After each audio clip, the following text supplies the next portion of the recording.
In 2 months, India will come back saying sorry to Trump. This wasn't a joke. It was a remark made by US Commerce Secretary, boasting that India has no choice but to return to Washington's trade talks. But here's the big question. Will America actually end up losing the world's largest market just because Donald Trump wants a Nobel Prize? Today's debate is sharp. Is the United States risking its economic future in the global south just to feed Trump's political ego? Let's start with that statement. In 2 months, India will come back saying sorry. This shows the egoistic mindset in Washington that India, a 1.4 billion strong economy, is just another pawn in Trump's trade chessboard. But is India really that dependent? Or is the US underestimating India's global rise?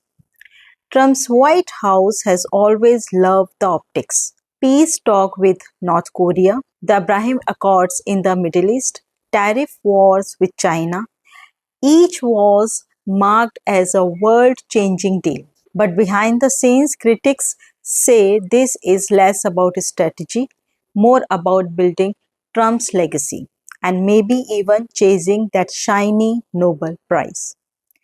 Here's what Washington is missing. China is slowing down, aging population, debt crisis. Europe is saturated. The global south, led by India, is booming.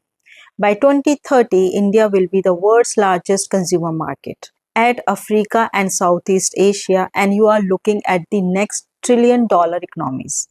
If the US alienates India today with the tariffs, arrogance, or transactional diplomacy, guess what? BRICS, SCO, and even Russia-China partnership will happily step in. India is no longer a silent player. It's the fastest growing major economy. It's emerging as a tech hub and manufacturing alternative to China.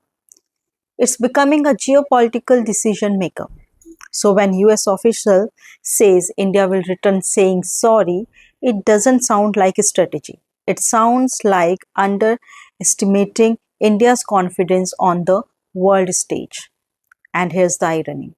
If Trump prioritizes photo op peace deal for a Nobel Prize over long-term trade partnerships with India and the global south, the US may win applause in Oslo, but it will lose influence in Delhi, Jakarta, and Lagos. Short-term ego, long-term loss. But here's the twist. The timing of this remark couldn't be worse for Washington because right after the successful SCO meet with Putin and Xi, India is no longer negotiating from a position of weakness. New Delhi has shown it can balance Moscow, Beijing, and Washington on its own terms. It doesn't need to say sorry, instead, it can set the terms of engagement. So maybe the real debate is this. Will the US adjust to India's rise and treat it as an equal partner? Or will America's arrogance push India deeper into the global South's alternative order, where SCO and BRICS are waiting with open arms? Comment below.